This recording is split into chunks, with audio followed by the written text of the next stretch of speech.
The 9 hikers thought they were prepared for anything. They were wrong.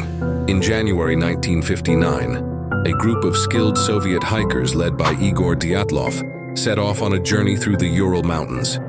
They were young, strong, and well-trained for the brutal conditions. Their goal? To reach Mount Otorten, a remote peak in the icy wilderness. But what they didn't know was that Otorten's name meant "don't go there" in the native Mansi language. They never made it. Days passed with no word from the group.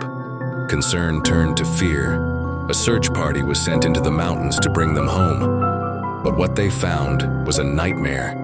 The first clue was the tent. It stood on the snowy slope, half buried, ripped open from the inside.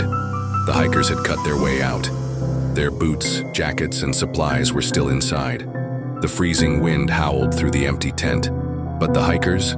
Gone. Footprints in the snow led away from the camp, barefoot, scattered, as if they had run for their lives.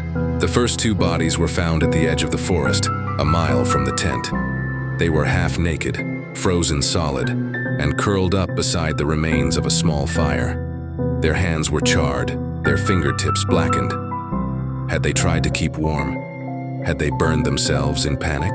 The next 3 bodies were found between the forest and the tent. One of them was Dyatlov himself. Their position suggested they had tried to crawl back to camp.